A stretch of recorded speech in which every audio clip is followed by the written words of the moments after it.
Hello friends, मैं सीमा गुप्ता आज आप सभी के बीच विश्व एक परिचय के क्रम में आज महत्वपूर्ण डिस्कशन के साथ कुछ महत्वपूर्ण फैक्ट क्लासेस को लेकर आई हूँ। फ्रेंड्स, सबसे पहले आप सभी को मैं बताना चाहती हूँ कि यदि आप जियोग्राफी का तैयारी कर रहे हैं तो अवश्य ही मैप के साथ जियोग्राफी की तैयारी करें, अर्थात मैप भी सामने रखें और साथ में विषय सामग्री से संबंधित फैक्ट को भी पढ़ें, तब कहीं जाके आप इस एग्ज़ाम की तैयारी अच्छे तरीके से कर पाते हैं। तो आज आप सभी को मेरे द्वारा बताया जाना है विश्व एक परिचय के संबंध में। फ्रेंड्स, आप यहाँ पर देख रहे हैं कि ये उत्तर अमेरिका है, ये दक्षिण अमेरिका है, ये अफ्रीका महाद्वीप है, ये यूरोप महाद्वीप है और ये एशिया महाद्वीप है और ये आपका ऑस्ट्रेलिया महाद्वीप है। मुख्यतः इन महाद्वीपों के हर एक महत्वपूर्ण सिचुएशन को आपको तैयार करना है, ठीक है। जैसे कि मान लीजिए कि कर्क रेखा, विषुवत रेखा, मकर रेखा किन किन देशों से गुजर रही है, किन किन महासागर को पार कर रही है। आप यहाँ पर देख रहे हैं कर्क रेखा ये गुजर रही है, साथ में यहाँ देख रहे हैं विषुवत रेखा गुजर रही है, यहाँ देख रहे हैं नीचे मकर रेखा गुजर रही है, ठीक है। तो अब आप देखेंगे कैसे, आप पढ़ेंगे कैसे, क्योंकि सारा फैक्ट आपको बुक्स में नहीं मिल पाएगा। इसलिए मैं आप सभी को बताती हूँ कि मैं भी साथ में रखें, उसके साथ फैक्ट की तैयारी करें। जैसे मान लीजिए किताब में आप पढ़ रहे हैं कर्क रेखा, तो फिर आपका क्यूरियोसिटी होना चाहिए कि कर्क रेखा क्या है और ये किस प्रकार से निर्धारण कर रहा है और इससे क्या मौसमी परिवर्तन हो रहा है, किस प्रकार से वनस्पति में परिवर्तन इन विभिन्न रेखाओं के माध्यम से हो रहा है। ये सारी आपकी जानकारी जो विश्लेषणात्मक जानकारी है वो आपको किताब के माध्यम से मिल जाएगी। लेकिन जो अन्य महत्वपूर्ण मैप से संबंधित जानकारी है, जैसे यहाँ पे आप देख रहे हैं कर्क रेखा किन किन देशों से गुजर रही है, तो आप देख रहे हैं मैप को, यदि आप साथ में रखते हैं तो मैप को देख रहे हैं तो पता चलेगा कर्क रेखा मैक्सिको, बहामास, पश्चिमी सहारा, मॉरिटानिया, माली, अल्जीरिया, लीबिया, मिस्र, सऊदी अरब, संयुक्त अरब अमीरात, ओमान, भारत, बांग्लादेश, म्यांमार, चीन और ताइवान को काट रही है, ठीक है, अर्थात उन देशों से गुजर रही है। इसी प्रकार से आप देख रहे हैं विषुवत रेखा, तो विषुवत रेखा किन देशों से होकर गुजर रही है, Ecuador, Colombia, Brazil, Sao Tome, Principe, Gabon, Congo, Zaire, Uganda, Kenya, Somalia, Indonesia, Kiribati. और नीचे आते हैं, देखते हैं मकर रेखा किन देशों से गुजर रही है, तो मकर रेखा Chile, Argentina, Paraguay, Brazil, Namibia, Botswana, दक्षिण अफ्रीका, मोजाम्बिक, मेडागास्कर और ऑस्ट्रेलिया से गुजर रही है। तो फ्रेंड, इस प्रकार से आपको मैप की तैयारी करना है और क्वेश्चन इसी से पूछे जाते हैं। बहुत बार तो क्वेश्चन ये आ जाता है मिलान के लिए कि कौन, जहाँ पे आपको 4 कॉलम में देश दे दिए जाएंगे और 4 कॉलम में आपके, जैसे कि यहाँ पर आपका एक इंटरनेशनल रेखा गुजर रहा है, ठीक है। तो जहाँ पे आपको कर्क रेखा, विषुवत रेखा और मकर रेखा के साथ इंटरनेशनल कर टाइम जोन, ये जो मेडिटेरियन वाला है टाइम जोन आपको यहाँ पे निर्धारित कर दिया, ठीक है। तो जैसे ही इसको आप देखते हैं, यहाँ पे ध्यान रखिएगा, ये आपका टाइम जोन है, ठीक है, और अंतर्राष्ट्रीय तिथि का निर्धारण यहाँ से होता है, ठीक है। तो यहाँ पे क्लियर कर लीजिएगा और ज़रूर देख लीजिएगा कि कहाँ से अंतर्राष्ट्रीय जो तिथि का निर्धारण हो रहा है वो कहाँ से, कौन कौन से देश को कैसे वो क्रॉस कर रहा है और वहाँ पे कौन कौन से सागर हैं, महासागर हैं। और जो यहाँ पे मैं यहाँ पे जो टिक कर रही हूँ ये आपका टाइम जोन का निर्धारित करता है, जो ग्रीनविच से होके गुजरता है।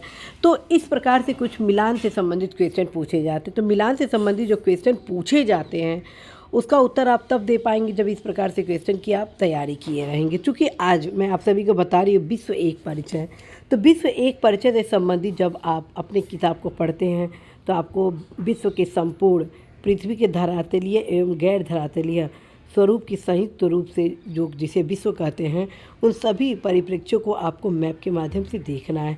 आपको देखना है कि संपूर्ण पृथ्वी के धरातलीय स्वरूप को 7 महाद्वीपों में विभक्त किया गया। फिर आप देखिए ये 7 महाद्वीप कहाँ पे स्थित है, किन किन देशों को बॉर्डर लाइन को मतलब क्रॉस कर रहे हैं, सभी देशों के बॉर्डर लाइन को आप अवश्य ही देखेंगे, ठीक है। जैसे कि मान लीजिए उत्तरी अमेरिका महाद्वीप, दक्षिण अमेरिका महाद्वीप, अफ्रीका महाद्वीप, यूरोप महाद्वीप, एशिया महाद्वीप, ऑस्ट्रेलिया महाद्वीप और अंटार्कटिका महाद्वीप, इनकी क्या सिचुएशन है, विशेष सिचुएशन आपको देखना होगा। जैसे यहाँ पे आप देख रहे हैं ये आपका उत्तरी अमेरिका के महाद्वीप पे मैं यहाँ पे क्रॉस कर रही हूँ, तो आप अपने मैप पे पहले क्रॉसिंग करिए, फिर यहाँ पे देखिए क्या क्या यहाँ से क्या टच हो रहा है, ये क्या है, यहाँ पे क्या टच हो रहा है, यहाँ पे क्या टच हो रहा है, कौन कौन से द्वीप का टच हो रहा है, इस महाद्वीप में कितने कुल देश हैं, उत्तर से लेकर दक्षिण तक कौन सा देश है, इन सभी को आप मैप में अवश्य ही देखेंगे, तब कहीं क्लियर होगा।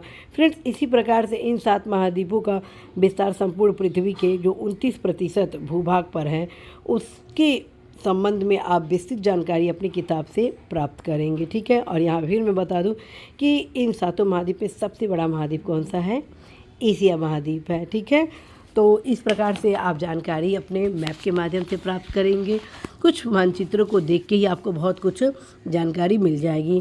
फ्रेंड्स, संपूर्ण पृथ्वी का गैर धरातलीय स्वरूप 5 महासागरों में विभक्त है। ठीक है, जो आप देखेंगे मैप में प्रशांत महासागर, अटलांटिक महासागर, हिंद महासागर, आर्कटिक महासागर और अंटार्कटिका महासागर में देखा जाएगा। ठीक, तो आप देखिए कि किन किन महासागरों के किनारे कौन से देश का बसावट बना हुआ है। महासागरों एवं सागरों का विस्तार संपूर्ण पृथ्वी के लगभग 71% पे है, भूभाग पर है। तो किस प्रकार से कौन सा क्या विशेषताएं हैं, ये सारे फैक्ट आपको किताब से मिल जाएंगे। और फ्रेंड्स, फिर मैं बताऊं यहाँ पर पृथ्वी का जो सबसे बड़ा महासागर है वो प्रशांत महासागर है।